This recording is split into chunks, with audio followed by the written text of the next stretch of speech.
الرحمن الرحيم الحمد لله رب العالمين والصلاة والسلام والتحية والإكرام على النبي المؤيد والرسول المسدد المصطفى الأمجد حبيب إله العالمين أبي القاسم محمد اللهم صل على محمد وآل محمد وعجل فرجه وعلى أهل بيته الطيبين الطاهرين المعصومين الذين أذهب الله عنهم الرجس وطهرهم تطهيرا اللهم صل على محمد وآل محمد وعجل فرجه أما بعد فقد قال الله تبارك وتعالى في كتابه المجيد وهو أصدق الصادقين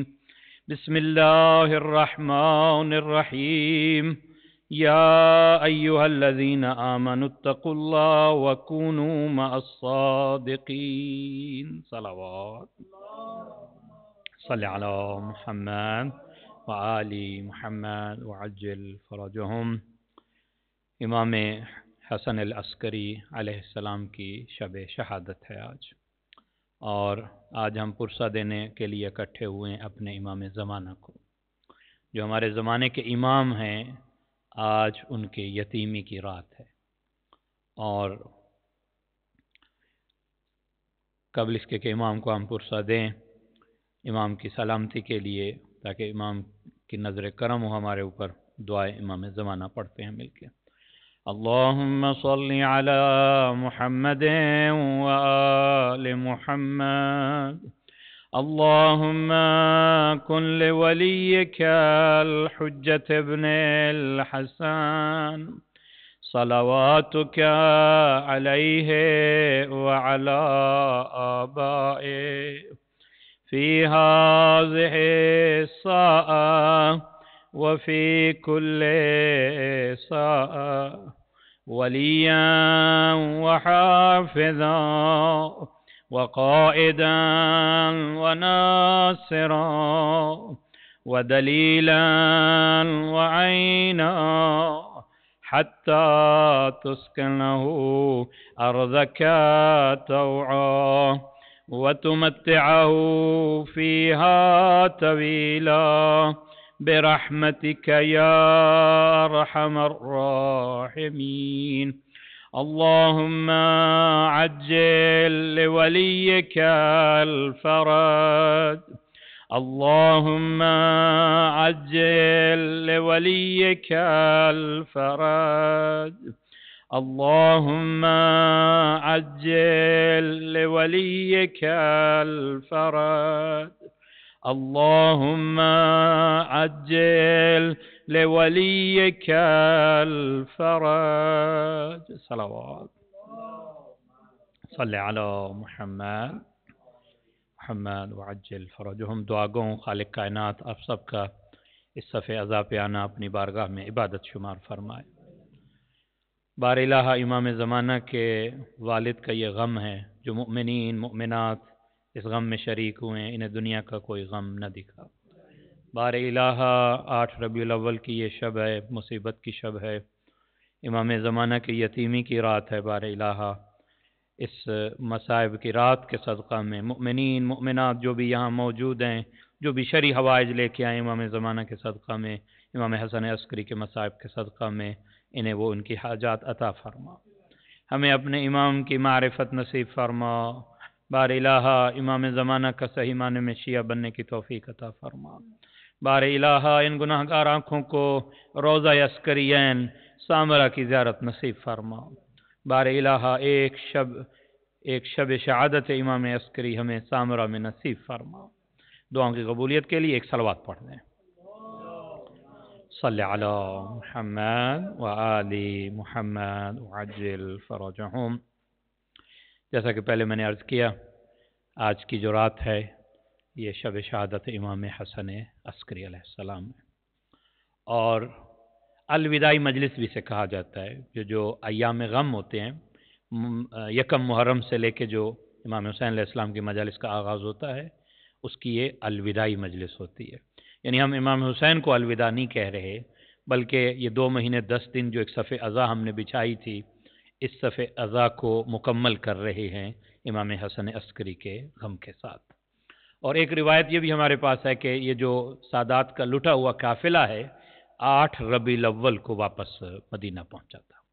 28 رجب کو جو قافلہ مدینے سے چلا تھا وہ کاروان مکہ گیا، مکے سے کربلا آیا، کربلا سے پھر یہ لٹا ہوا قافلہ کوفہ پہنچا، کوفہ سے پھر یہ شام سے قیدیں گزارنے کے بعد یہ پھر 40 چہلم کرنے کربلا پہنچا. 8 ربیع الاول کو یہ قافلہ پھر واپس مدینے پہنچا ہے. تو اس سلسلے میں بھی یہ مجلس الوداعی مجلس کہلاتی ہے. اللہ نے ہمیں یہ نعمت دی ہے عزاداری سید الشہداء. اگر ہم اس کو صحیح طور پہ استعمال کریں تو ہم اپنی قوم کی تقدیر بدل سکتے ہیں، اپنے آپ کو اہل بیت کے قریب تر کر سکتے ہیں. ہر آدمی کو غور و فکر کرنا ہے گھر جا کے کہ 2 مہینے 10 دن جو مجھے اللہ نے عطا کیے تھے، مسجد میں گیا، مجالس میں گیا، لیڈیز مجالس ہوئیں، گھروں میں مجالس ہوئیں، میں اہل بیت کے کتنا قریب تر ہوا. میرا کردار جو ہے، میرا کریکٹر جو ہے، یہ اور اہل بیت کا جو کردار ہے، اس میں کتنی مماثلت پائی جاتی ہے.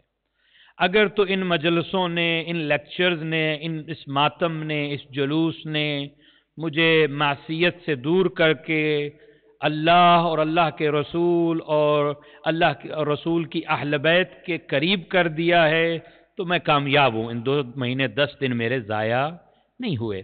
لیکن اگر میں 2 مہینے 10 دن مجالس میں بھی آتا رہا اور آج بھی میری عبادت کا وہی کیفیت ہے، میری نمازوں کی وہی کیفیت ہے، میرے اخلاق کی وہی کیفیت ہے، ماں باپ کے ساتھ میرا وہی سلوک ہے، میرے تعلقات ویسے ہی ہیں جیسے 29 ذی الحج کو تھے، تو سمجھ لیں یہ 2 مہینے 10 دن آپ آئے ہیں، ثواب ملا ہوگا آپ کو، مگر ہدایت کچھ حاصل نہیں کر سکے.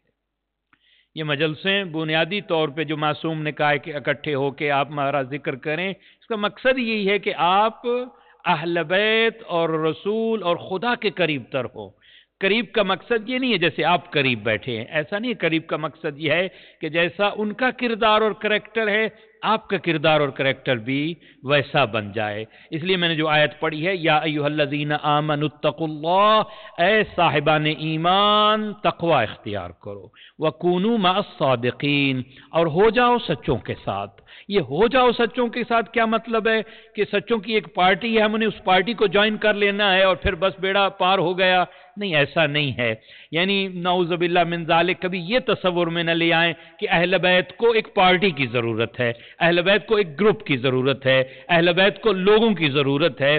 یعنی دنیا میں جو لیڈر بنتا ہے وہ لوگوں کی وجہ سے بنتا ہے، لوگ اس کے فالورز زیادہ بن جاتے ہیں اور وہ پاپولر ہو جاتا ہے.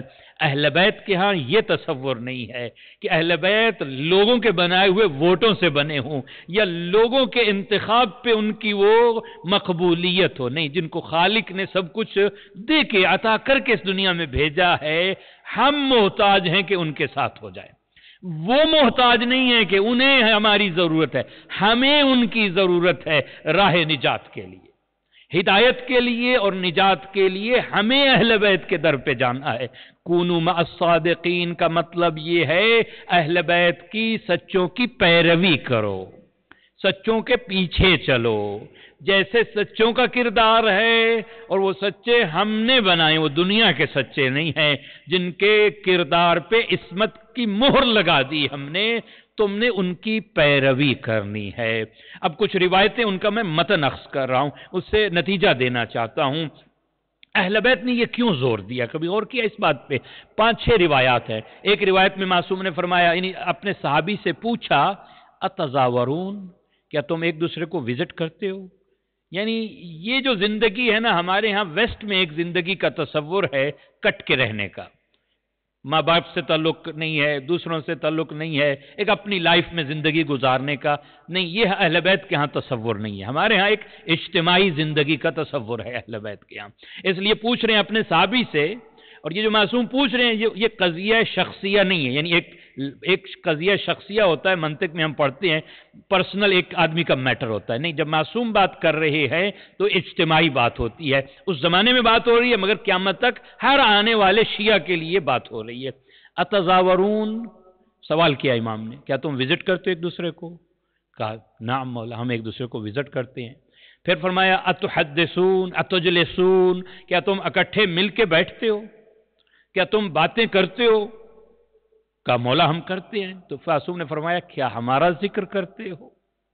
تو کہا ہم معصوم جب ہم اکٹھے ہو جاتے ہیں، یہ امام صادق کا شیعہ ہے جو کہہ رہا ہے ہم ایک دوسرے کو وزٹ بھی کرتے ہیں، ایک دوسرے کے ساتھ بیٹھتے بھی ہیں، ہم باتیں بھی کرتے ہیں، جب بیٹھیں گے تو باتیں ہوں گی مگر ہم غیبت نہیں کر رہے، ایک دوسروں کی عیب جوئی نہیں کر رہے، ایک دوسرے کو کھینچ نہیں رہے، ایک دوسرے پہ تہمتیں نہیں لگا رہے، بلکہ اہل بیت کی بات کرتے ہیں، ہم آپ کی بات کرتے ہیں۔ آپ کی بات سے میں کیا مراد ہے؟ حدیث بیان کرنا، قرآن بیان کرنا، اہل بیت اور دین بیان کرنا۔ اہل بیت کی ذاتی بات کیا نہیں ہے، دین بیان کرتے، جب آپس میں بیٹھتے ہیں تو دین کی بات کرتے ہیں۔ اور اسی لیے معصوم نے فرمایا اگر ایسا کام ہے نا تو قسم کھائی امام نے، اللہ کی قسم، واللہ انی احبھا تلک المجالس، میں پسند کرتا ہوں تمہاری ان مجلسوں کو۔ مجلس بمانا بیٹھنا، کچھ لوگوں کا ایک جگہ پہ بیٹھنا، جلوس، یہ مجلس کہلاتا ہے، ایک مقام پہ بیٹھ جانا یہ مجلس ہے۔ امام نے دعا دی ہے اگر ہمارے شیعہ تم اکٹھے ہو کے بیٹھ کے دین کی بات کرو، واللہ انی لاحبھا، مجھے اللہ کی قسم مجھے یہ بات بڑی پسند ہے کہ تم میرے شیعہ اکٹھے بیٹھ کے دین کی بات کرو۔ اور پھر فرمایا رحم اللہ من احیا امرنا، خدا ان پہ رحمت نازل کرے جو ہمارے امر کو زندہ کیے ہوئے ہیں۔ اور پھر فرمایا احیو امرنا، ہمارے امر کو زندہ کرو، امر بمانا دین۔ تو یہ جو محافل ہیں، یہ جو معصومین کی ولادت اور شہادت کی ایام ہم مناتے ہیں، معصوم کو پسند ہے۔ اگر کوئی چاہتا ہے کہ پسند معصوم زندگی وہی کام کریں جو معصوم کو پسند ہے، تو سب سے زیادہ معصوم کو پسند ہے کہ ہمارے شیعہ اکٹھے بیٹھ کے ہمارا تذکرہ کریں، دین کی بات کریں۔ اور یہ جو ولادت اور شہادت کے غم مناتے ہیں ہم، یہ جو ایام مناتے ہیں، اس کا فلسفہ کیا ہے نوجوانوں کے لیے عرض کر دوں۔ اس لیے کہ ایک تو مودت کا اظہار ہے کہ ہم ان کے چاہنے والے ہیں، جس کے ساتھ جتنا لگاؤ ہوتا ہے، ایک کنیکشن ہوتا ہے، اس کے ساتھ محبت ہوتی ہے، وہ اسی کی بات کرتا ہے۔ ہمیشہ محب محبوب کی بات کرتا ہے، وہ سننا چاہتا ہے یا اس کی بات کرنا چاہتا ہے۔ محب محبوب کی خوشی میں خوش ہوتا ہے، محبوب کے غم میں غمگین ہوتا ہے۔ یہ محبت کے تقاضے ہیں۔ تو یہ بھی مودت کے تقاضے یہ ہیں کہ جس ہستی کا غم کی رات آ جائے، مومن کو غمگین ہونا چاہیے۔ محب ہے ہی وہی، ورنہ دعویٰ تو ہو سکتا ہے، دلیل اگر اس کی دیکھنی ہے تو یوم شہادت اور یوم ولادت کے ذریعے سے معلوم ہوتا ہے۔ میں نے پہلے بھی عرض کیا تھا کہ کسی کا ایمان، کسی کا محبت ٹیسٹ کرنی ہو تو کوئی اور آلہ نہیں ہمارے پاس۔ ایام غم میں دیکھ لیجئے کہ وہ اسے غم میں کتنا اس کا اندر اس کا کنٹریبیوشن ہے، وہ اس غم میں کیا کر رہا ہے، اور خوشی میں بھی دیکھ لیجئے وہ گھر میں بیٹھا ہے یا معصوم کی خوشی منانے اس جگہ پہنچ گیا ہے جہاں پہ معصوم کا تذکرہ ہو رہا ہے۔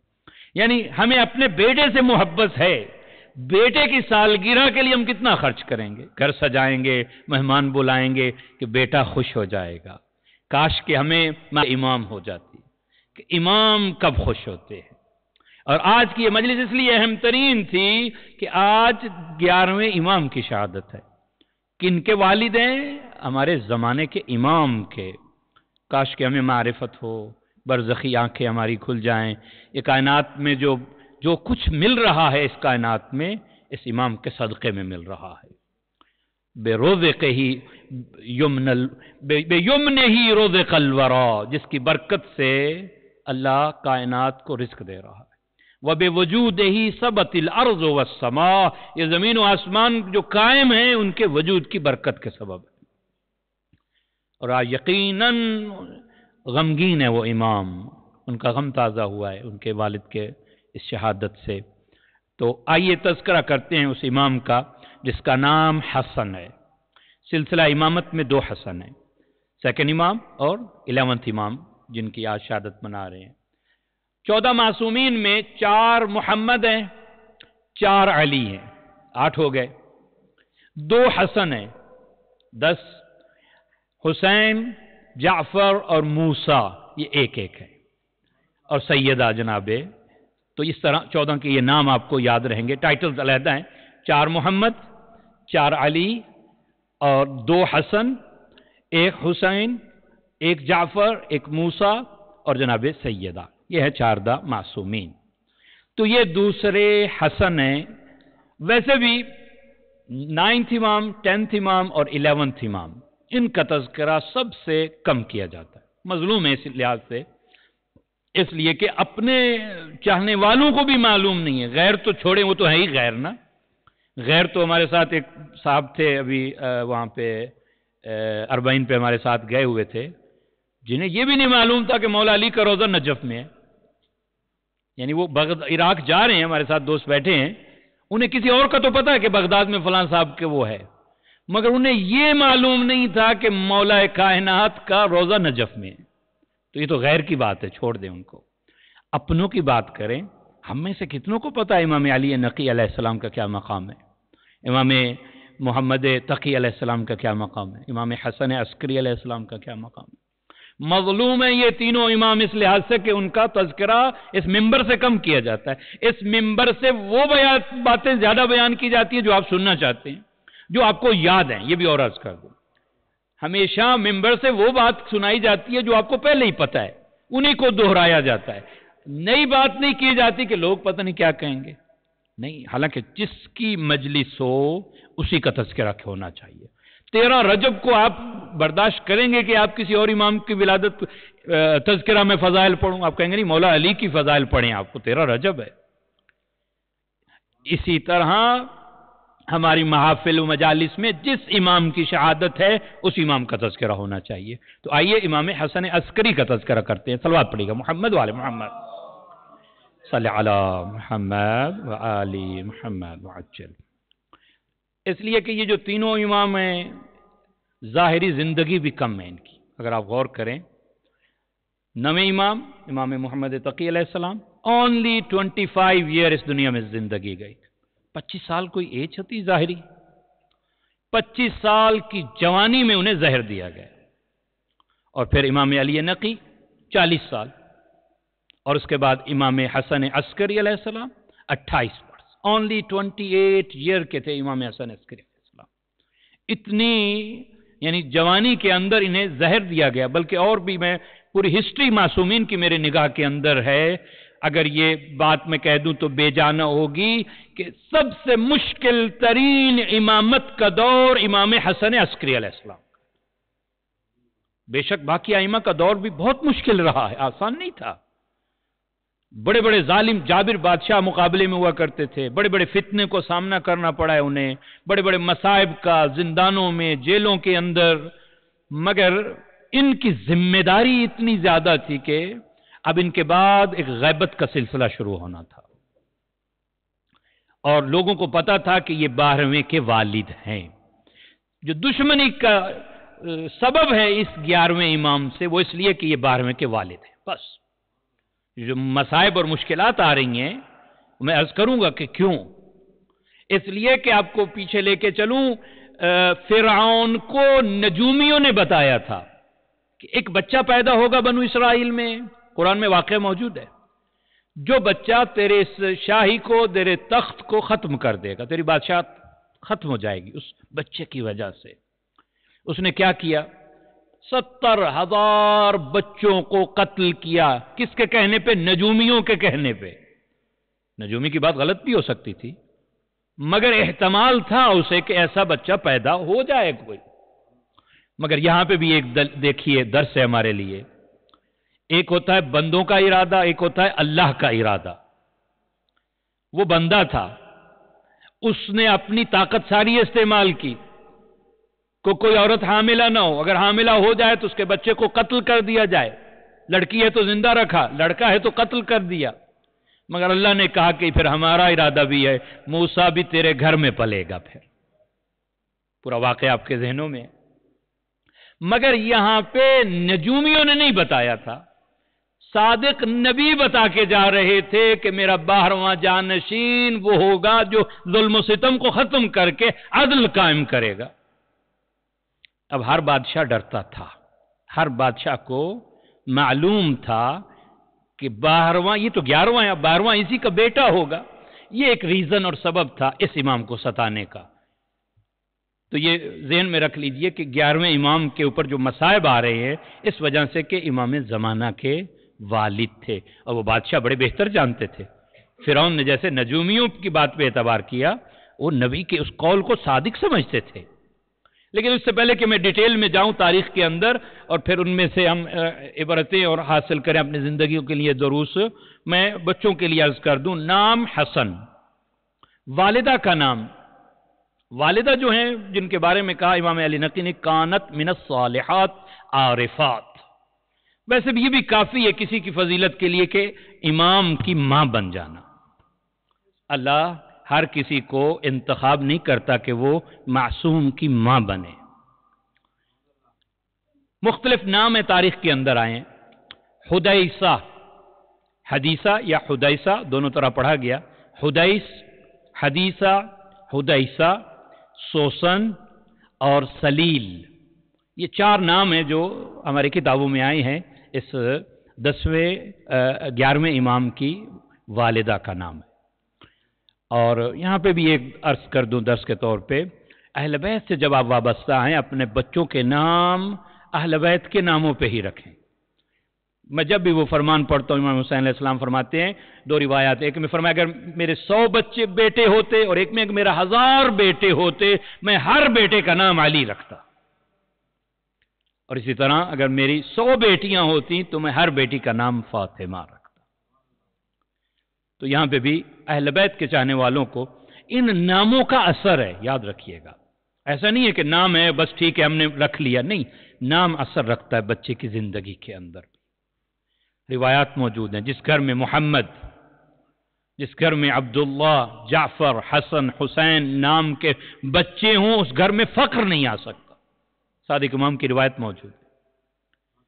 اب ہمارے ہاں ایک تصور پیدا ہو گیا ہے کہ نہیں، مولانا کو ایسا نام بتائیے جو یونیک ہو، کسی کا بھی پہلے نام نہ ہو۔ اور بعض دفعہ چلو ہماری کمیونٹی میں پھر بھی اچھا ہے، عرب، ایرانی اور باقی کمیونٹیز کے اندر اب عجیب عجیب نام آ رہے ہیں، بے معنی نام ہیں جن کا کوئی معنی ہی نہیں ہوتا۔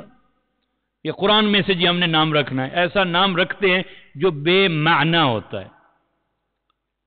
حالانکہ ہمارے ہاں یہ ہے کہ اگر بچی ہے تو معصومین کی امہات جو ان کی والدہ ہیں ان کے نام پہ نام رکھا جائے۔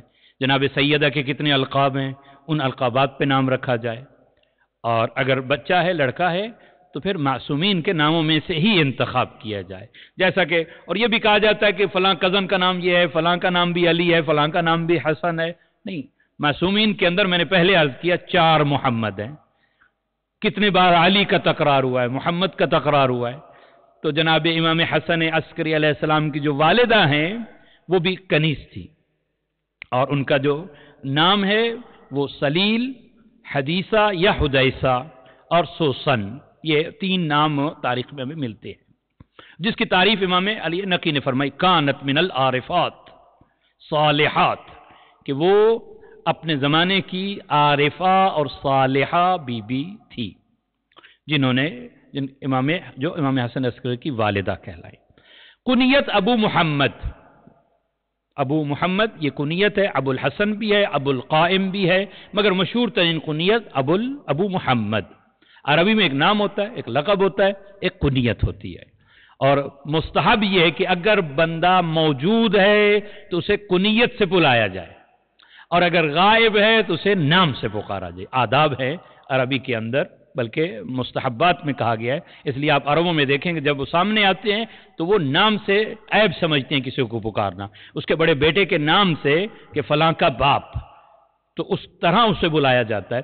تو جناب امام حسن عسکری علیہ السلام کی جو کنیت ہے وہ ہے ابو محمد۔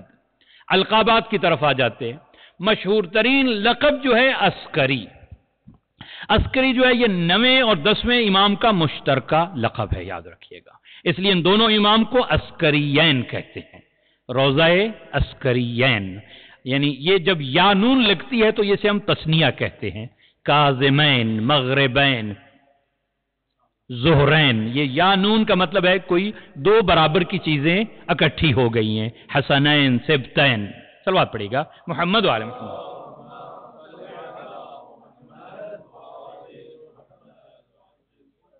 اس کا بھی دو شرح ہیں کہ انہیں عسکریین کیوں کہا جاتا ہے۔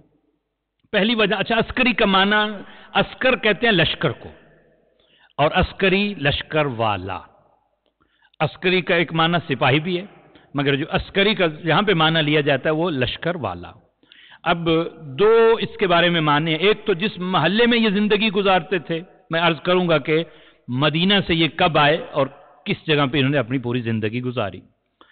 عسکر اس محلے کو، یعنی چھاونی تھی وہ محلہ جس کے اندر وہ نظر بند تھے امام، 10ویں اور 11ویں امام کی پوری جو زندگی گزری ہے وہ سامرہ میں گزری ہے، ایک چھاونی کے اندر جہاں روضہ بنا ہوا ہے، یہ امام کا گھر تھا در حقیقت۔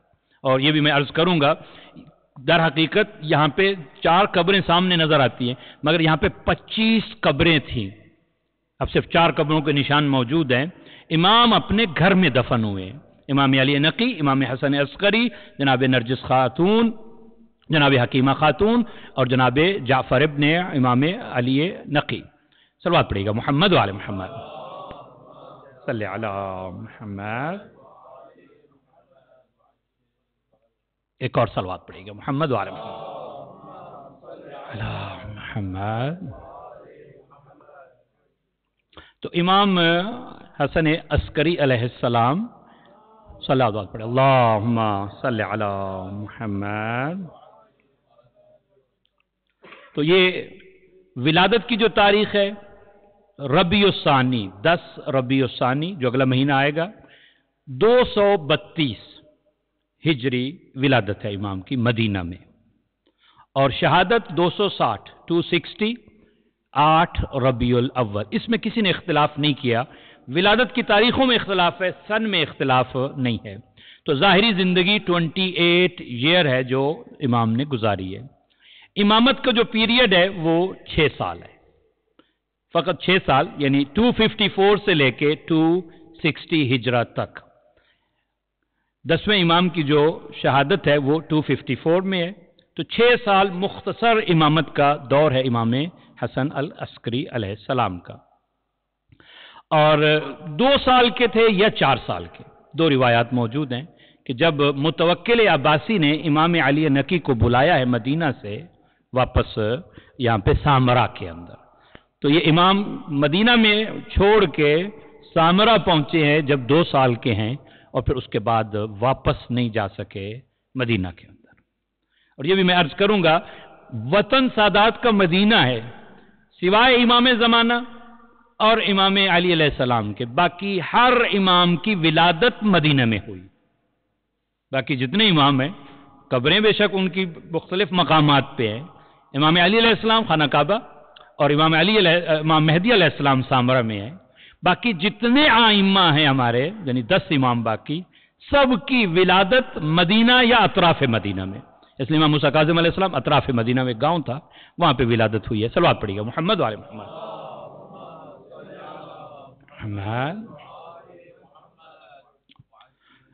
اب آپ دیکھیے کہ عسکری اس محلے کے اندر، جو محلہ عسکر جہاں پہ لشکر والے رہتے تھے، وہاں رہنے کی وجہ سے عسکری کہا جا رہا ہے۔ ایک علت یہ بیان کی گئی کہ دونوں اماموں نے اپنی زندگی، امام علی نقی نے 20 سال زندگی گزاری، اور امام نے اگر 2 سال کم کیے جائیں 28 سے تو 26 سال سامرہ میں گزارے ہیں۔ اپنے 28 سال کی زندگی میں سے 26 ایئر اس لشکرگاہ میں، اس چھاونی میں نظر بند اس زندگی گزاری، لہذا انہیں عسکریین کہا گیا۔ ایک یہ علت ہے۔ دوسری علت جو علماء نے بیان کی کہ نہیں، متوکل عباسی نے اپنا لشکر اکٹھا کیا تھا، جس میں ترک بھی تھے، گھوڑے والے بھی، ہاتھیوں والے بھی، نیزہ بردار بھی، ہر قسم کا لشکر، 90,000 کا ایک جرار لشکر اس نے اکٹھا کیا، اور امام علی نقی علیہ السلام کو اس نے بلایا تھا کہ دیکھو ٹیلے پہ کھڑے ہو کے میرا لشکر کا ملاحظہ کیجیے۔ امام نے جب دیکھا کہ کہا متوکل بس تیرا یہی لشکر ہے، کہا یہ آپ کو کم نظر آ رہا ہے، اتنا دور تک میرا لشکر ہی لشکر ہے. تو امام نے فرمایا کہ اب ذرا میرے لشکر کا بھی ملاحظہ کر، آسماں کی طرف دیکھ. جب اس میں آسماں کی طرف دیکھا تو غش کھا کے گر پڑا اس ٹیلے پہ. تحد نگاہ سے جنات ملائکہ صف در صف جب نظر آئے تو امام نے فرمایا کہ یہ میرا لشکر ہے. تو لشکر والا، عسکری. تو یہ سب سے مشہور ٹائٹل ہے میرے اس 11th امام کا، عسکری. مگر اور ٹائٹل بھی موجود ہے جو فیمس یا مشہور نہیں ہوئے، مگر ان میں سے جو دوسرا ٹائٹل ہے وہ ہے ذکی. یہاں پہ بھی مماثلت عجیب ہے، خدا بہتر جانتا ہے. دوسرے امام کا ٹائٹل بھی ذکی ہے، حسن مجتبی اور ذکی ٹائٹل ہے، اور اس 11ویں امام کا ٹائٹل بھی ذکی ہے. زکا نمو سے ہے، بڑھنے سے ہے. اب علماء نے کہا کہ امام حسن عسکری کا تو ایک ہی بیٹا ہے. اچھا یہ بھی عرض کر دوں کہ 2 امام ایسے ہیں کہ جن کے ایک ہی بیٹے ہیں. امام علی رضا علیہ السلام کا ایک ہی بیٹا ہے اور کوئی اولاد نہیں ہے، صرف امام محمد جواد تقی. اور اسی طرح اپنے 11ویں امام حسن عسکری علیہ السلام کی کوئی اور اولاد نہیں ہے، فقط ہمارے زمانے کے امام ہیں. صلوات پڑھیے گا محمد والے.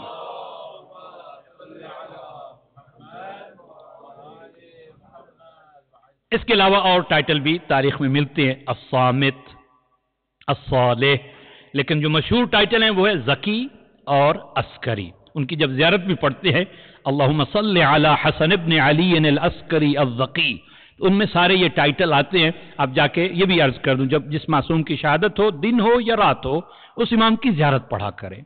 جب زیارت پڑھیں گے تو اس میں بہت ساری معرفت کے جملے اور ٹائٹلز اس امام کے آئیں گے.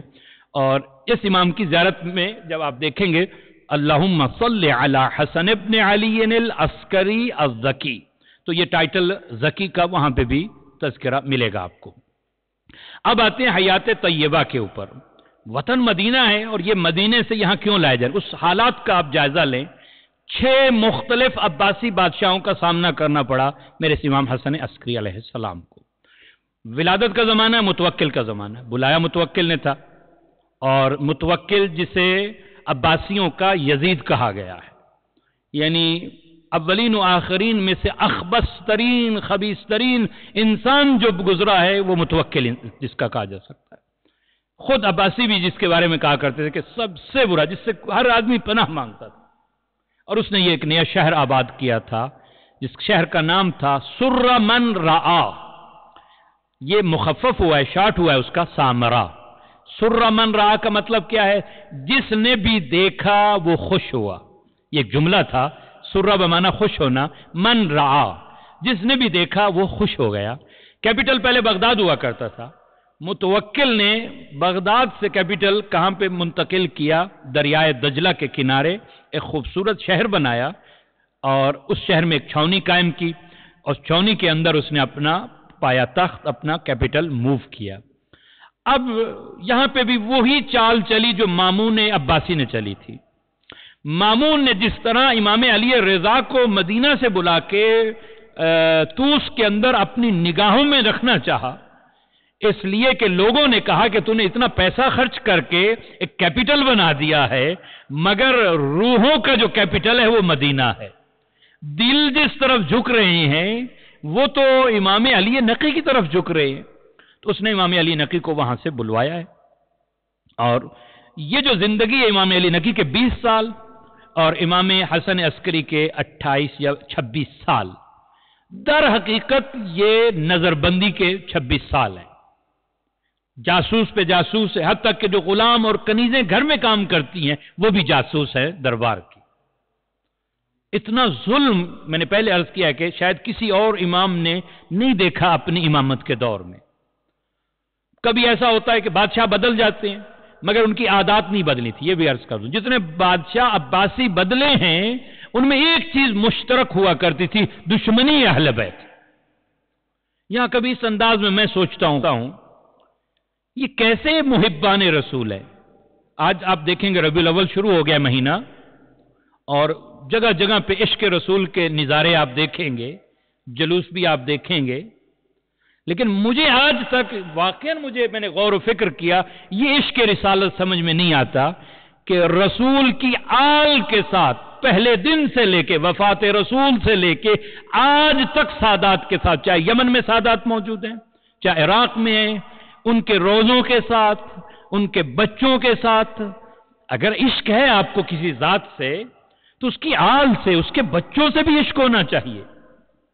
یہ کیسا عشق ہے کہ قاتلین اہل بیت سے بھی محبت اور رسول سے بھی محبت۔ کیا رسول خوش ہوں گے؟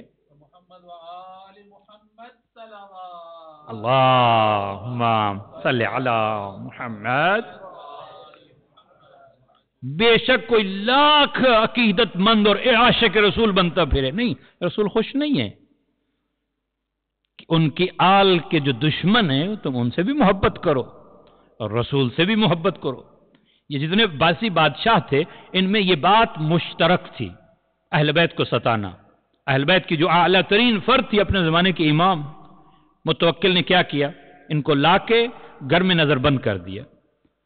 11ویں امام کے متعلق ملتا ہے کہ 2 دن سوموار اور جمعرات دربار میں بلایا جاتا تھا، جیسے حاضر یہ کہ آپ دربار میں آئیں چبرن، اور یہ واحد موقع ہوتا تھا، لوگوں کو پتہ ہوتا تھا کہ امام حسن عسکری گھر سے نکل کے دربار جا رہے ہیں، بازاروں میں کھڑے ہو جاتے تھے اور امام کی زیارت کیا کرتے تھے۔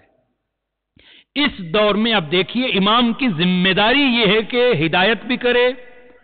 یہ ایسا زمانہ تھا کہ تشیع ایک پہچان لے چکا تھا، تشیع اب ایک نامور ہو چکا تھا۔ تشیع نہیں تھا کہ مدینے کے اندر کچھ لوگ تھے جو تشیع نہیں، امامت کے ماننے والے ایک مکتب باقاعدہ بن چکا تھا 11ویں امام کے آنے تک۔ تشیع اب عرب سے نکل کے عجم تک پہنچ چکا تھا۔ بڑی بڑی بستیاں تھی، کم جس کا نام کم شہر ہے، وہاں پہ جو تشیع کی بنیاد ہے امام صادق کے زمانے سے، یاد رکھیے گا۔ بنو امیہ سے، چلو یہ بھی عرض کر دوں، اب ڈیٹیل کے اندر کبھی پھر عرض کروں گا، بنو امیہ کے زمانے میں جب سادات پہ ظلم ہوا ہے، بالخصوص حسنی سادات پہ ظلم ہوا ہے، تو اس کے بعد سادات اب حجاز سے نکلے ہیں۔ کہاں آئے ہیں؟ یہ ایران میں آئے ہیں، سمرقند میں آئے ہیں، بخارا میں آئے ہیں، یہ سندھ میں آئے ہیں۔ اس حد تک بنی امیہ کے بادشاہوں کے یہ جو تاریخ پڑھائی جاتی ہے کہ جی محمد ابن قاسم آیا تھا اور فلاں کی حجاج ابن یوسف نے فلاں کی مدد کے لیے بھیجا تھا، یہ سب غلط پڑھایا جا رہا ہے۔ یہ ان سادات کے پیچھا کرتے ہوئے یہ ظالم پہنچے تھے۔ حجاج ابن یوسف نے اپنے بھتیجے کو بھیجا تھا کہ ان سادات کو پکڑ کے واپس لے کے آئے، اور تاریخ کو کیسے مروڑ کے اس کو غلط طریقے سے دنیا کو پڑھایا جا رہا ہے۔ تو کہنے کا میں یہ مقصد تھا کہ تشیع جو تھی وہ اب ایک شہر میں ایک جگہ پہ نہیں رہ گئی تھی، اس لیے سے خطرہ جو سب سے بڑا، بادشاہت کو سب سے بڑا جو خطرہ تھا وہ امامت سے تھا، اس لیے کہ جو خلیفۃ المسلمین جیلی بن کے بیٹھ جائے اسے اصلی سے ہمیشہ ڈر لگا رہتا ہے، اسے پتا ہے کہ میں جیلی ہوں، میں نقلی ہوں۔ کوشش یہی ہوتی ہے کہ جو اصلی ہے اس کی زندگی وہ اس کو زندہ نہ رہنے دے۔ ہوا یہ اماموں کے ساتھ، اس نے بلا کے اپنے ادھر رکھ دیا۔ نیشاپور میں تشیع ہے، سمرقند میں تشیع تھی، پورے ایران کے اندر مختلف علاقوں میں تشیع بہترین انداز میں پھیل چکی تھی۔ اب امام نے اس سخت زمانے میں جو ایک نیا طریقہ ایجاد کیا رابطوں کا، وہ وکلا کے ذریعے تھا۔ اس سے پہلے یہ نہیں ہے، 10ویں امام سے پہلے تک ہمیں نہیں ملتا کہ امام نے خط و کتابت کے ذریعے سے ایک سٹی کے اندر، ایک شہر کے اندر اپنا ایک نمائندہ مقرر کر دیا، نہیں، ڈائریکٹ لوگ امام کے پاس آ رہے ہوتے تھے۔ ہر شہر کا آدمی، کوفہ کا اور دوسرے عراق کے شہروں کے لوگ امام کے پاس حج کے موقع پہ آتے تھے، اپنے اموال بھی خمس بھی دیتے تھے، اپنے مسائل بھی پوچھتے تھے اور واپس چلے جاتے تھے۔ مگر اب جو دور آ گیا ہے کہ امام تک پہنچ نہیں ہو رہی، حتیٰ کہ جو 12ویں امام کے 4 نواب اربع ہیں، 4 نائبین ہیں، یہ بھی 10ویں اور 11ویں امام کے شاگرد ہیں، یاد رکھیے، انہی کے زمانے کے اپوائنٹ کیے ہوئے لوگ ہیں۔ عثمان ابن سعید، حسین ابن رو، علی ابن محمد سمری، یہ وہ لوگ ہیں جو صحابی امام حسن عسکری ہیں، صحابی امام علی نقی ہیں۔ یہ جو عثمان ابن سعید ہے، اس نے کاروبار اپنا بنا لیا تیل بیچنا، حالانکہ اس کا کاروبار نہیں تھا، اس بہانے یہ تیل لایا کرتا تھا سامرا کے اندر، اور امام لیٹرز دے رہے ہیں اس کو اور یہ ان تیل کے ڈبوں میں لیٹروں کو بند کر کے کہاں کے لے جا رہا ہے؟ اسحاق ابن احمد ابن اسحاق کے پاس لے کے جا رہا ہے، قم کے اندر۔ اسی طرح آپ نے نام سنا گا علی ابن بابویہ، یہ جناب شیخ صدوق کے والد ہیں، یہ صحابی ہیں امام حسن عسکری علیہ السلام۔ امام حسن عسکری علیہ السلام کے زمانے کی یہ ہیں، اور امام نے لیٹر لکھا ہے، یعنی شیخ صدوق کے والد کو خط لکھا ہے امام حسن عسکری نے، تاریخ میں موجود ہے۔ اسی طرح نیشا پور میں ایک بندہ ہے عبداللہ، اس کو خط، ابراہیم ابن عبداللہ، اس کو خط لکھا ہے امام نے کہ یہ میرا نائب ہے، یعنی میرا ایک نمائندہ ہے اس علاقے کے اندر۔ یعنی جو غیبت صغرا ہے اس سے پہلے امام شیعوں کے ذہنوں کو آمادہ کر رہے ہیں کہ اب جو طریقہ ہوگا وہ نائبین کے ذریعے ہوگا، ریپرزنٹیو کے ذریعے سے ہم رابطہ کیا کریں۔ یہ ایک اہم ترین ذمہ داری تھی جو امام حسن عسکری ادا کر رہے ہیں، مگر اس کے ساتھ ساتھ اعجاز اور کرامات اور معجزات کا بھی اظہار ہو رہا ہے۔ صلوات پڑھیے گا محمد وعلی محمد، صلی علی محمد۔ مثلا اسی دربار کے اندر ایک عجیب واقعہ ہو گیا، بارشیں نہیں ہوئی سامرا کے اندر، کچھ سال ہو گئے، مسلمانوں نے جا کے دعا کی مگر بارش نہیں ہوئی۔ اتنے میں عیسائیوں نے کہا کہ ہمیں بھی چانس دیا جائے، ہمیں بھی موقع دیا جائے، ہم دعا کرتے ہیں۔ جو ہی پادری نے ہاتھ بلند کیے، آسمان پہ بادل آ گئے اور بارش ہونا شروع ہو گئی۔ عیسائی خوش، مسلمانوں کے سر جھکے ہوئے واپس آ گئے۔ ہر طرف اس پادری کے چرچے ہونا شروع ہو گئے کہ ان کی بڑی کرامات ہیں، یہ تو بڑے اللہ والے لوگ ہیں۔ اس نے کہا، کسی نے کہ شاید ایک مرتبہ ہو گئے، پھر کر کے دیکھ، دوبارہ ہو گیا، دوبارہ ایسے ہو گیا۔ اب دربار میں بھی یہ پرابلم ہو گیا، اس لیے کہ حکومت کر رہے ہیں خلیفۃ المسلمین۔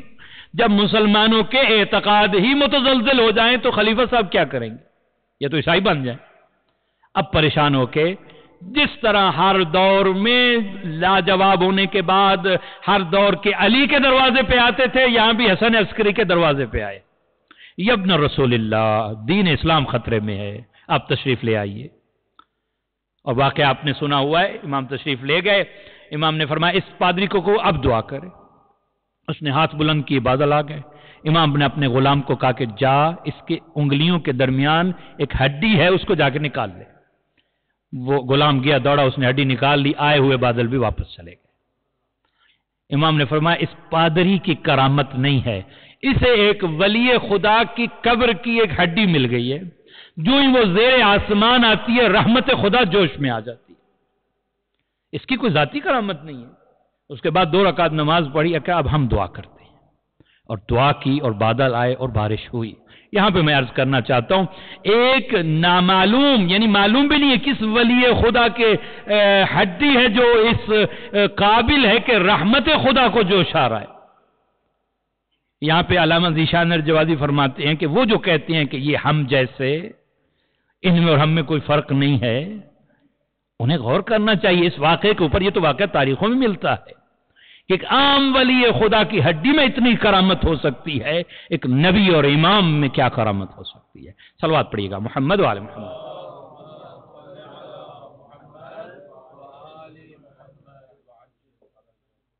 دوسرا واقعہ تاریخ میں ملتا ہے کہ ایک مرتبہ اس معتمد عباسی نے ایک گھوڑا خریدا، اور وہ گھوڑا اتنا سرکش کہ کسی کو سواری نہیں دے رہا۔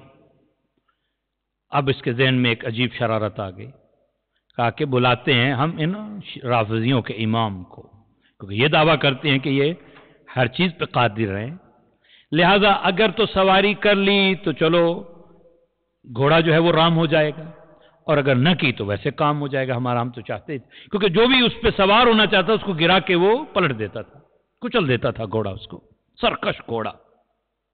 امام کو بلایا گیا، بس چوں امام تشریف لے گئے ہیں، اس نے گویا خوشبو امامت کو سونگ لیا۔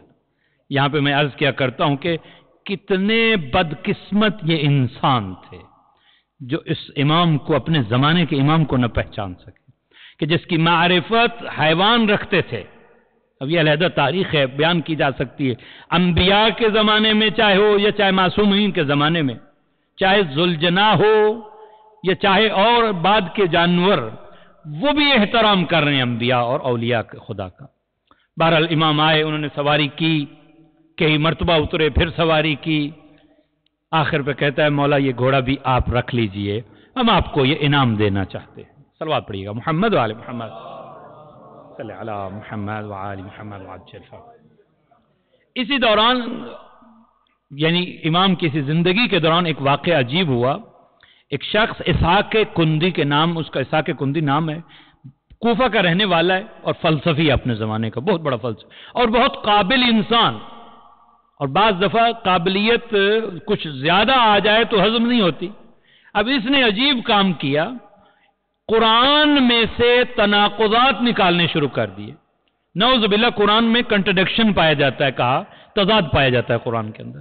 ایک آیت یہاں سے لی، مثلا قرآن کہہ رہا ہے کہ یہ قرآن ہدی للمتقین، ایک مثال دے رہا ہوں، یہ کس کے لیے ہدایت ہے؟ متقین کے لیے۔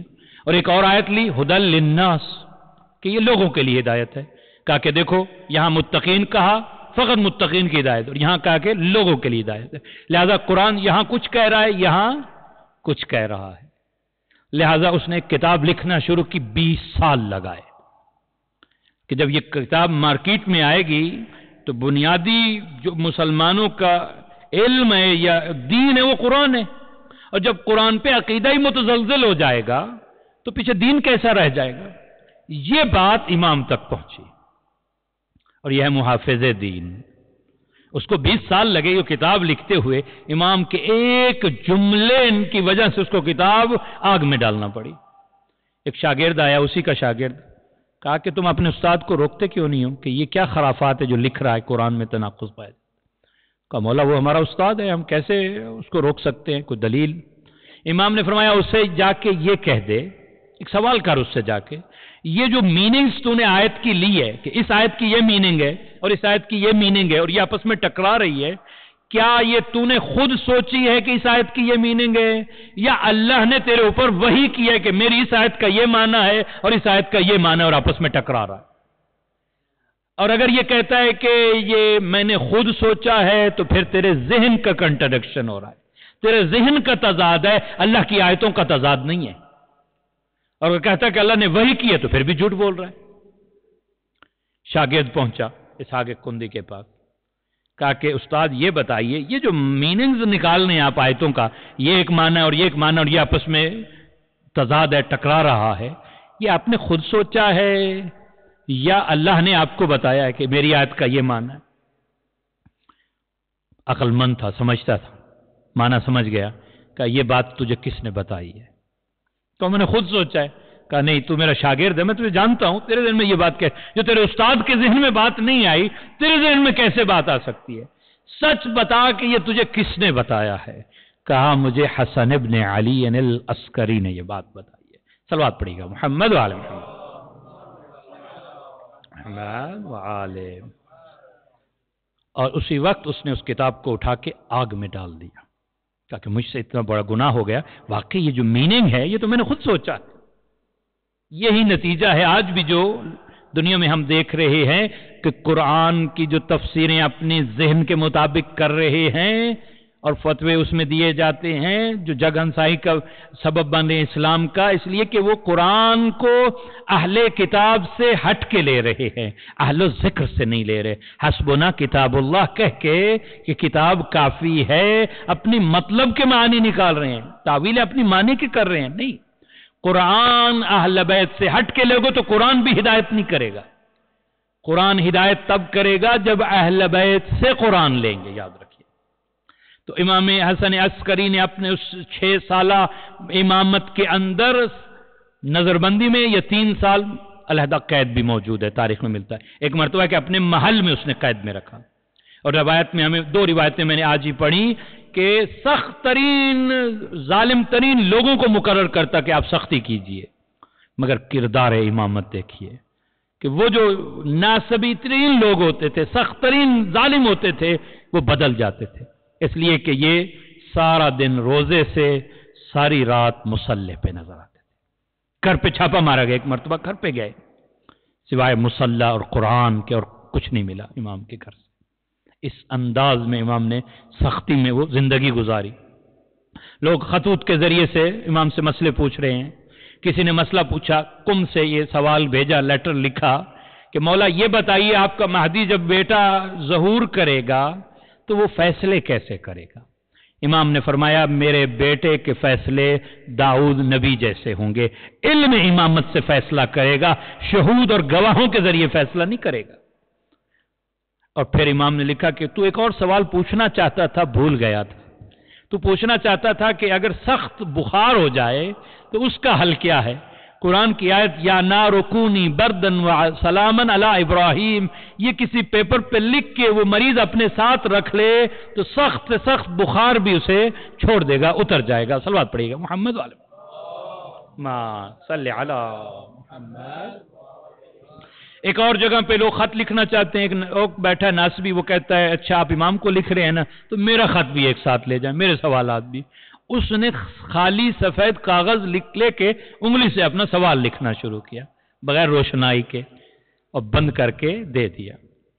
امام تک خط پہنچا، امام نے اس کے سوال کا جواب بھی لکھا، اس کا نام بھی لکھا، اس کے والد کا نام بھی لکھ دیا۔ صلوات پڑھیے گا محمد وعلی محمد صلی علی محمد وعجل فرجہم۔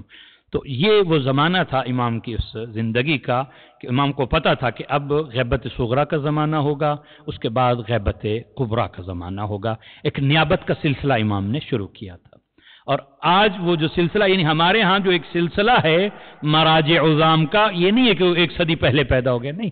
میں نے آپ کو بتایا کہ شیخ صدوق کے والد وہ امام حسن عسکری کے زمانے میں اور امام زمانہ کی دعا سے پیدا ہوئے ہیں شیخ صدوق علیہ الرحمہ، جن کی کتاب ہے ہماری ملا یحذرہ الفقیہ، حدیث کی بہت بڑی کتاب۔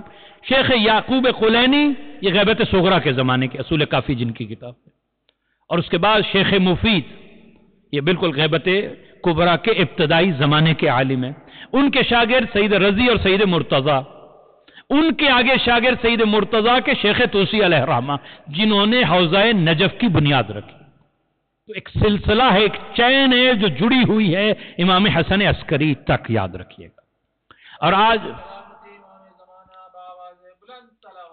اللہم صلی علی محمد، اس زمانے میں بھی امام کے میں خطوط آج پڑھ رہا تھا کہ جنہوں نے خط لکھے تھے اپنے نائبین کو، اپنے ریپرزنٹیو کو، اس میں یہی لکھا تھا ہمارے شیعو تم اگر ان کے ساتھ وابستہ رہے تو ہمارے ساتھ وابستہ ہو۔ یہی ایک ذریعہ ہے امام کے ساتھ وابستہ ہونے کا۔ آج امام پردہ غیبت میں ہے۔ غیبت کا مفہوم یہ نہیں ہے کہ بھئی وہ ہمیں نہیں دیکھ رہے ہم انہیں نہیں دیکھ رہے، نہیں، غیب یہ ہے کہ ہم انہیں نہیں دیکھ رہے، وہ ہمیں دیکھ رہے ہیں۔ ہدایت کا ذریعہ نمائندوں کے ذریعے سے۔ ایک زمانہ تھا کہ نام کے ذریعے اپوائنٹ کیا تھا کہ فلاں فلاں بندہ میرا نائب ہے، مگر اس کے بعد امام نے فرمایا نہیں، فلاں فلاں وصف کوالٹیز جس میں پائی جائیں وہ ہمارے نائب ہیں۔ ہدایت امام سے لینی ہے، لیکن اس کا ذریعہ نمائندگی ہے، مراجع عظام ہے۔ بس یہ آخری پیغام ہے آج کا۔ اگر آپ امام سے وابستہ ہونا چاہتے ہیں تو سوائے تقلید اور تحقیق کے کوئی تیسرا راستہ نہیں ہے، یاد رکھیے گا۔ 2 ہی میدان ہیں، وسیع موضوع ہے، میں اس میں نہیں جانا چاہتا، مگر میسج یہ دینا چاہتا ہوں، یا آپ کو مقلد بننا پڑے گا، تقلید کرنی پڑے گی، یا آپ کو محقق اور مجتہد بننا پڑے گا، کوئی تیسرا راستہ ہی نہیں ہے۔ یا تو زندگی کا کاروبار چھوڑیے، مدرسے میں جائیے، حوزے میں جائیے، 20 25 30 سال ریسرچ کیجئے اور پھر قرآن و حدیث کے مطابق نماز پڑھیے۔ قرآن و حدیث جو اپنی ایک ریسرچ آپ کی ہو اس کے مطابق حج کیجئے، اس کے مطابق جو اعمال کرنا چاہتے ہیں روزہ رکھیے اپنی ریسرچ کے مطابق، 25 30 سال جا کے محنت کیجئے۔ آپ کو کوئی تقلید کی ضرورت نہیں ہے، کیونکہ آپ خود ریسرچ کر چکے ہیں، قرآن اور حدیث کو آپ سمجھ چکے ہیں۔ 38,000 حدیثیں موجود ہیں ہمارے پاس، بعض میں 40,000 حدیثیں آپ کو آتی ہوں، قرآن پورا آپ سمجھتے ہوں، پھر آپ دین کے بارے میں کوئی رائے قائم کر سکتے ہیں کہ اللہ کا حکم یہ ہے، پھر آپ کہہ سکتے ہیں، آپ کو تقلید کی ضرورت نہیں تو جیسے دنیا کے دوسرے معاملات میں ہم یہی کرتے ہیں کہ ہم ہر معاملے میں ایکسپرٹ نہیں ہوتے۔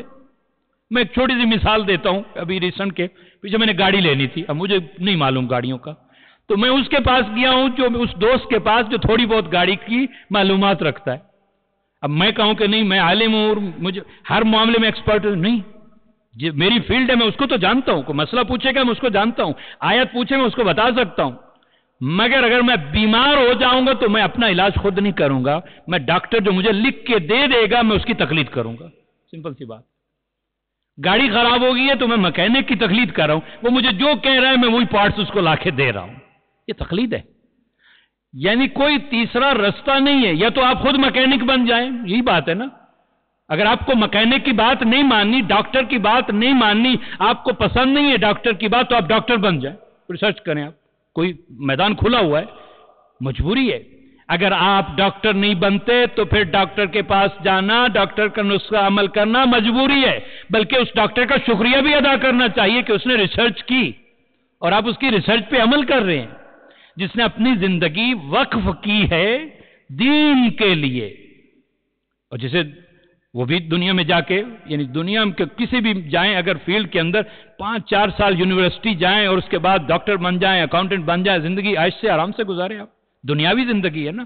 مگر وہ جو 15 یا 20 سبجیکٹ میں پی ایچ ڈی کر رہا ہے، 25-30 سال اپنی زندگی کے خرچ کر رہا ہے اور اس میں جا کے ریسرچ کر رہا ہے، اس کے اوپر کہا جائے نہیں مجھے یہ بات اس کی پسند نہیں ہے. نہیں، گویا دنیا کے معاملے میں ہم ایسا نہیں کرتے.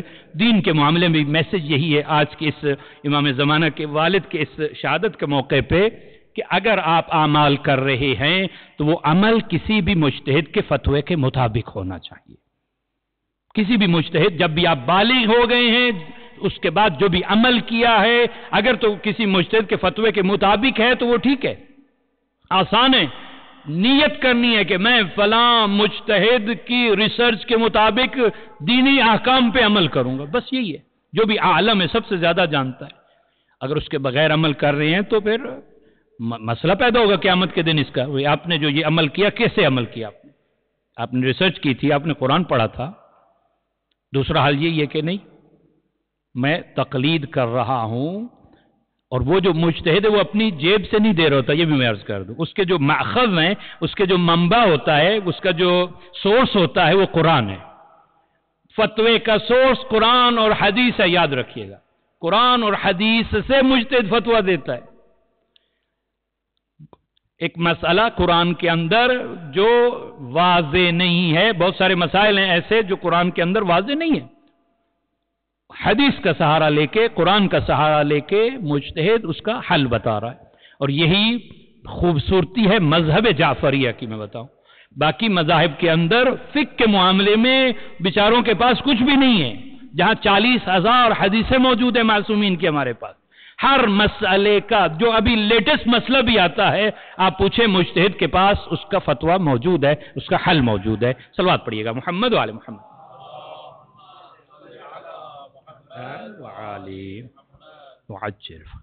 بس 6 برس ظاہری امامت ہے اس امام حسن عسکری کی، اور اس امام کو بھی زہر ملا ہے. یعنی اہل بیت کی ہر فرد جتنے معصومین ہیں سب شہید ہیں. کہا کہ ما منا، جو بھی ہم میں، ہم سب شہید ہیں، یا زہر سے یا تلوار سے. اس امام کو بھی زہر دیا گیا ہے. معتمد عباسی نے زہر دیا ہے، اور بعض روایت ملا کہ 1 ربیع الاول کو زہر ملا ہے. 8 کو شہادت ہوئی ہے.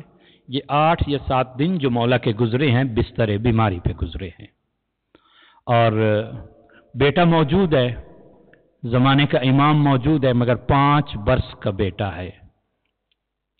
اور اپنے زمانے میں لوگوں کو دکھایا اپنے بیٹے کو. 174 آدمی ہیں جن کو امام نے ملایا اپنے بیٹے سے، بتایا میرے بعد یہ میرا مہدی بیٹا امام ہوگا.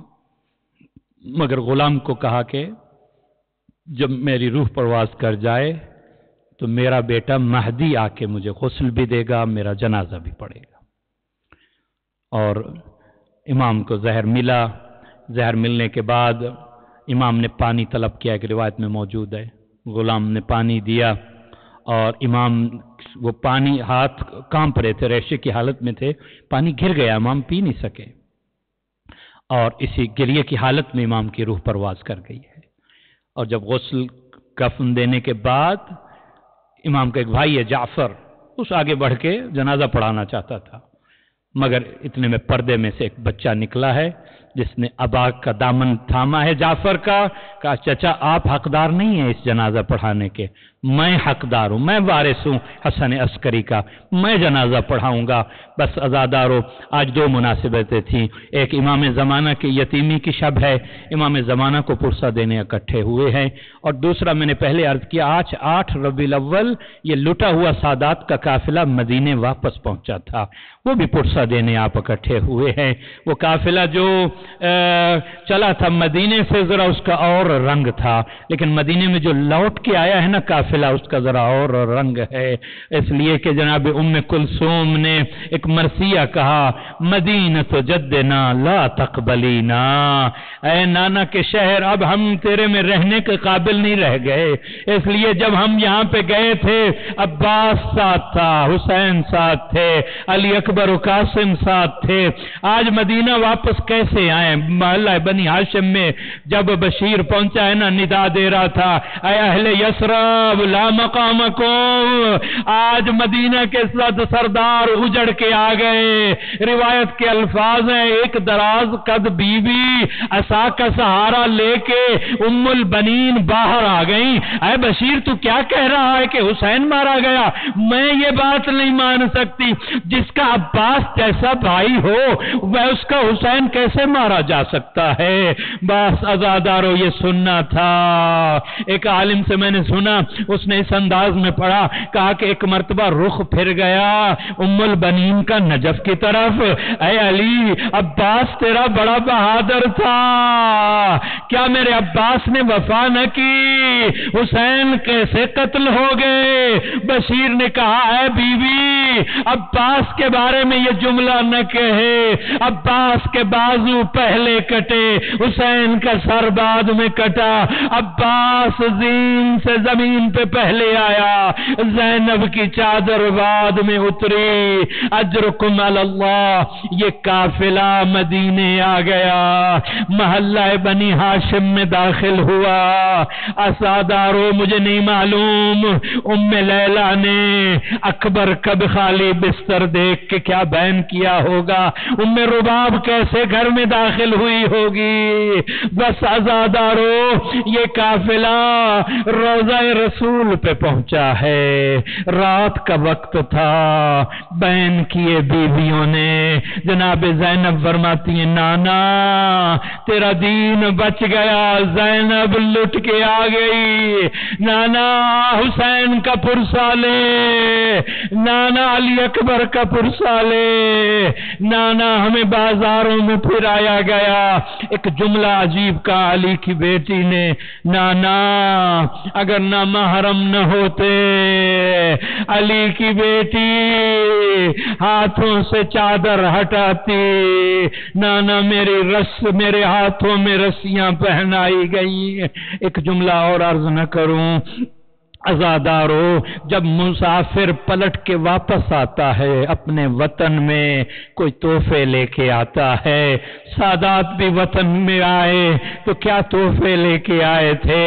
بس عزادارو ایک عالم نے خوبصورت جملہ پڑھا کہ اس کے بعد زینب ماں کی قبر پہ پہنچی ہے، بڑی دیر تک بیٹھ کے رونا شروع کیا، اما زہرا تو ایک دربار میں گئی تھی، کچھ گھنٹے کھڑی رہی، تو صحابی کے دربار میں گئی، دیکھ میں شرابی کے دربار سے حسین بچا کے لے آئی، اجرکم علی اللہ۔ میں ختم کرنا چاہتا تھا مگر ایک جملہ ذہن میں آ گیا، وہ یہ کہ عبداللہ ابن جعفر طیار روز آ کے کہتے تھے اے سجاد اپنی پھوپھی کو کہو اب تو اپنے گھر آ جائے۔ بس عزادارو بعض روایت میں 6 مہینے کے بعد ایک مرتبہ سجاد کے ساتھ زینب اپنے گھر پہنچی ہے، عبداللہ گھر میں نہ تھے، زمین پہ بیٹھ گئی، اتنے میں عبداللہ باہر سے آئے، اپنی بیٹیوں کو کہتے ہیں میں نے تمہیں کہا ہوا ہے کہ کسی سائلہ کو زیادہ انتظار نہ کروایا کرو۔ بیٹیوں نے رو کے کہا بابا کوئی سائلہ نہیں، علی کی بیٹی ماں زینب ہے۔ کہا کہا آقا زادی اوپر بیٹھیے، بس عزادارو وہ جو اون محمد کو نہ روئی، مقتل میں نہ روئی، زندان میں نہ روئی، سر ملے تو نہ روئی، کب روئی علی کی بیٹی اون محمد پہ؟ جب اون محمد کے مسلوں پہ نگاہ پڑی، جب دو بستروں پہ نگاہ پڑی، جب عبداللہ نے کہا اے زینب میرے اون محمد کی کوئی خبر؟ کہا اون محمد کا پرسا لے لے آئے عبداللہ، ایک کو اکبر کا صدقہ کر دیا، ایک کو اصغر کا صدقہ کر دیا۔ ماتم حسین